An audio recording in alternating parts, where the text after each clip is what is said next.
70 साल का नमन अपने पिता विजय से गोवा ट्रिप पर जाने की इजाजत मांग रहा था, लेकिन उसके पिता इसके सख्त खिलाफ थे। अरे यार पापा, यार हूँ मैं तेरा।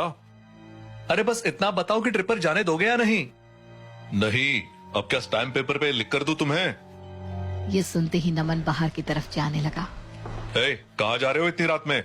अरे इतनी ठंड हो रही है, बाहर कोहरा भी है, इस टाइम पर बाहर जाना ठीक नहीं है।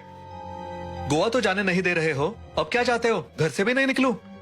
ये बोलकर नमन घर से बाहर निकल गया और उसने एक तेज आवाज के साथ दरवाजा बंद कर दिया। जनवरी की ठंडी रात थी। कोहरा इतना घना था कि हाथ को हाथ नहीं सूझ रहा था। सांसें भाप बनकर बाहर निकल रही थी और दूर कहीं से कुत्तों के भौंकने की आवाज भी आ रही थी। क्या बोरिंग जिंदगी है यार। घर पर रहूं तो पापा का लेक्चर सुनो और बाहर आओ तो ये डरावना सन्नाटा। नमन गगन के घर की ओर बढ़ा। सड़कों पर अजीब सी वीरानी थी। कोहरा इतना घना था कि सड़क पर लगी स्ट्रीट लाइट्स भी धुंधली लग रही थी। अचानक उसे ऐसा महसूस हुआ जैसे कोई उसके पीछे चल रहा हो। उसे पलट कर देखा, लेकिन वहां कोई नहीं था। उसकी चाल तेज हो गई। अरे ये क्या सोच रहा हूँ मैं? कुछ नहीं है, शायद मेरा वहम होगा। वो भागता हुआ गगन के घर पहुंचा। गगन, ओ गगन, जल्दी बाहर आ। अरे क्या हुआ? इतनी रात में क्यों चिल्ला रहा है? यार बहुत गुस्सा आ रहा है। पापा गोवा ट्रिप पर नहीं जाने दे रहे। चल कहीं बाहर चलते हैं, लंबी ड्राइव पर। मेरा मूड ठीक करना पड़ेगा तुझे। तूने टाइम देखा है? और बाहर कितना घना कोहरा है। मम्मी पापा तो जाने नहीं देंगे। अबे यार बहाने मत बना। चल तू अपनी गाड़ी निकाल, कोई नहीं रोकेगा। गगन बेटा, इतनी रात में बाहर मत जाना। कोहरा बहुत है, कोई भी हादसा हो सकता है। मम्मी मैं संभाल लूंगा। नमन का मूड खराब है, बस थोड़ी देर में वापस आ जाएंगे। अरे गगन मेरी बात तो सुन। गगन बीच में ही उनकी बात काटता है और गाड़ी की चाबी उठा लेता है। वो दोनों गाड़ी लेकर हीरा के घर पहुंचे। हीरा के पिता प्रदीप भी उसे रोकने की कोशिश करने लगे। बेटा, इतनी रात में कोहरा और ठंड है, बाहर जाना ठीक नहीं है। अरे पापा डरिए मत, हम जल्दी वापस आ जाएंगे। प्रदीप कुछ कह पाता उससे पहले ही हीरा गाड़ी में बैठ गया। तीनों दोस्त अब गाड़ी में थे। कोहरा इतना घना हो गया था कि गाड़ी की हेडलाइट्स भी बेकार लग रही थी। सड़क पर सन्नाटा और ठंड इतनी थी कि खिड़की बंद होने के बावजूद शरीर कांप रहा था। गगन गाड़ी थोड़ा तेज चला। अरे भाई जितना हो सके उतना तेज चला रहा हूँ, लेकिन सारा नजारा ही गायब है कोहरे में। अरे यार मुझे तो ठीक नहीं लग रहा, वापस चलते हैं। तू तो हमेशा डरपोक ही रहेगा, चुपचाप बैठ। अचानक उनकी गाड़ी के सामने एक बड़ा ट्रक आ गया। गगन ने स्टीयरिंग व्हील घुमाया और किसी तरह सब बाल बाल बच गए, लेकिन इस घटना ने सबकी सांसें रोक दी। गगन ने फौरन गाड़ी तेज कर दी। यार ये क्या था? अगर थोड़ी सी भी देर हो जाती तो कुछ भी हो सकता था। मैंने कहा था वापस चलते हैं, मेरी बात सुननी चाहिए थी। अब तो बच गए ना, बस चुप रह। जैसे जैसे गाड़ी आगे बढ़ी, माहौल और अजीब होता गया। उन्हें ऐसा लगने लगा जैसे कोई उनका पीछा कर रहा है। गगन ने जल्दबाजी में एक गलत मोड़ ले लिया। यार ये कौन सी जगह आ गई? ये रास्ता मैंने कभी नहीं देखा। अबे क्या कर रहे हो? तुम ही ड्राइवर हो, हमें सही से ले चलो। गगन बस गाड़ी चलाता जा रहा था, लेकिन कोहरा इतना घना था कि गगन बार बार गाड़ी धीमी कर रहा था, क्योंकि कुछ भी दिखाई देना बंद हो चुका था। ठंड की वजह से उनके हाथ कांप रहे थे। यार कैसे भी निकलते हैं यहाँ से, मुझे घर जाना है। गगन गूगल मैप खोलकर चेक कर, मुझे लग रहा है हम कहीं गलत आ गए हैं। हाँ ठीक है, देखता हूँ। गगन ने गाड़ी एक तरफ रोक दी और मोबाइल निकाला।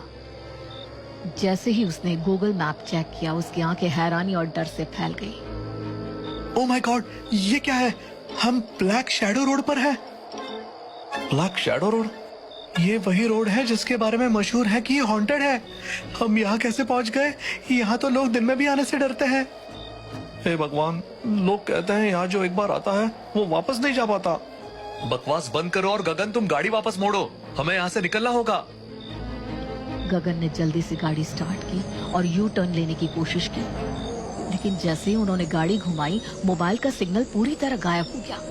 गूगल मैप काम करना बंद कर चुका था। अब क्या करेंगे? सिग्नल नहीं है, रास्ता भी समझ में नहीं आ रहा। पूरी तरह गायब हो गया। गूगल मैप काम करना बंद कर चुका था। अब क्या करेंगे?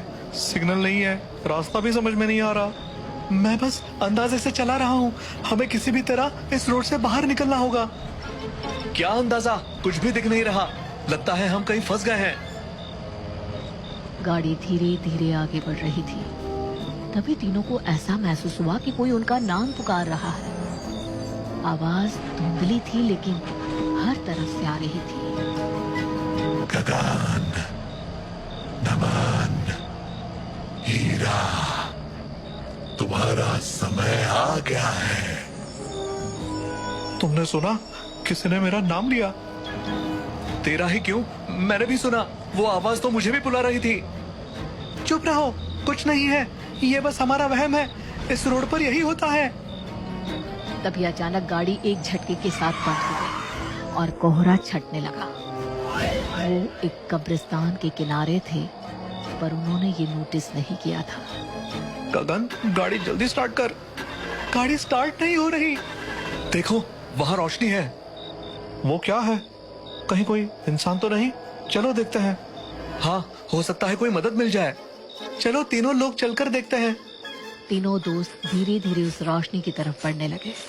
हर कदम के साथ उनकी धड़कनें तेज हो रही थी। जैसे ही वे उस रोशनी के पास पहुंचे, तब उन्हें पता चला कि वो एक कब्र है और वो कब्रिस्तान में खड़े हैं। लेकिन अब देर हो चुकी थी।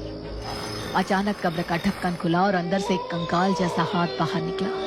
अरे भागो, भागो यहाँ से। गाड़ी की तरफ दौड़ो, जल्दी। तीनों वहां से भागते हुए गाड़ी के पास पहुंचे। उनकी सांसें थम सी गई थी। तभी अचानक पीछे से हीरा के पिता प्रदीप की आवाज आई। हीरा, तुम यहाँ क्या कर रहे हो? मैंने तुम्हें मना किया था ना। पापा, आप यहाँ कैसे? अब ज्यादा सवाल मत पूछ और घर चल। प्रदीप ने हीरा का हाथ पकड़ा और उसे घसीटते हुए ले जाने लगा।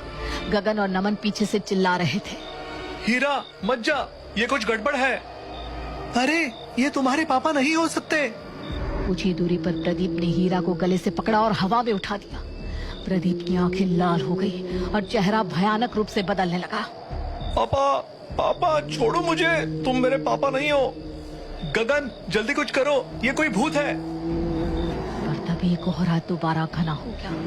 गगन और नमन को कुछ भी दिखाई नहीं दे रहा था, बस हीरा की चीखें सुनाई दे रही थी। हीरा को उठाए हुए वो भूत कोहरे में गायब हो गया। हीरा की चीखें कोहरे में गूंज रही थी। गगन और नमन ने हिम्मत जुटाई और उसकी तरफ दौड़ने लगे, लेकिन भागते भागते वे एक दूसरे से बिछड़ गए। गगन, कहाँ हो तुम? यहाँ हूँ, तुम मेरी आवाज की तरफ आओ। मैं कोशिश कर रहा हूँ, कुछ भी साफ नहीं दिख रहा। गगन ने नमन की आवाज की दिशा में बढ़ना शुरू किया। जैसे ही वो पास पहुंचा, उसने देखा कि नमन खड़ा था, लेकिन नमन का चेहरा अजीब लग रहा था। उसकी आंखें लाल थीं और उसके होंठ एक डरावनी मुस्कान में खींचे हुए थे। नमन, तुम ठीक हो? तुम हीरा को छोड़कर आ गए? तुम अच्छे दोस्त नहीं हो गगन। गगन समझ गया कि ये नमन नहीं, वही भूत था। वो जोर से चिल्लाया और पीछे की तरफ भागने लगा। भागते भागते वो अचानक किसी चीज से टकराया। उसने देखा कि वो उसकी कार थी। भगवान का शुक्र है, कम से कम गाड़ी तक तो पहुंचे। गगन जल्दी से गाड़ी में बैठा और उसे स्टार्ट करने की कोशिश करने लगा। इस बार गाड़ी स्टार्ट हो गई। उसने राहत की सांस ली और गाड़ी आगे बढ़ाई। लेकिन तभी अचानक सामने नमन आ गया। गगन, मुझे भी गाड़ी में बैठा लो। नहीं, मैं तुम पर भरोसा नहीं कर सकता, तुम वही भूत हो। मैं भूत नहीं हूँ, मैं ही तुम्हारा दोस्त हूँ। नहीं। नमन ने गुस्से में गाड़ी की खिड़की का शीशा तोड़ और दरवाजा खोलकर अंदर आ गया। तुम सच में नमन हो? हाँ हाँ, मैं ही हूँ। जल्दी करो, गाड़ी तेज चलाओ, यहाँ से निकलना होगा। गगन ने गाड़ी तेज भगानी शुरू कर दी। कोहरा इतना घना था कि आगे कुछ भी नहीं दिखाई दे रहा था। तभी पीछे से एक डरावनी आवाज आई। अपने दोस्त हीरा को छोड़कर भाग रहे हो?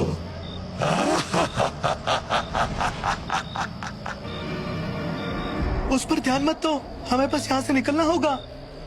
गाड़ी किसी तरह मेन रोड तक पहुंच गई। दोनों ने राहत की सांस ली, लेकिन जैसे ही वो थोड़ा और आगे बढ़े, उन्हें सड़क किनारे एक कार दिखी जिसका एक्सीडेंट हो रखा था। गगन ने गाड़ी रोक दी और दोनों बाहर निकलकर देखने लगे।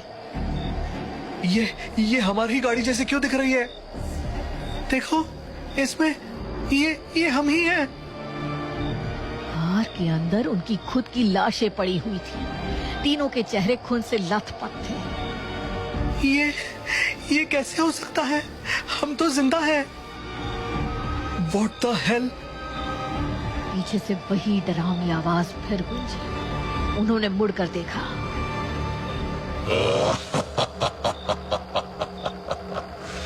मैं भूत नहीं, यमराज हूँ और तुम लोग उस ट्रक से टकराकर मर चुके हो। चलो, तुम्हारा वक्त पूरा हो चुका है। क्या? नहीं, हमें थोड़ा और समय चाहिए। नहीं, ये नहीं हो सकता। यमराज ने उनकी बातें अनसुनी कर दी और दोनों को अपने साथ ले जाने लगे। उनकी चीखें कोहरे में गूंजने लगी, लेकिन उनको सुनने वाला कोई नहीं था।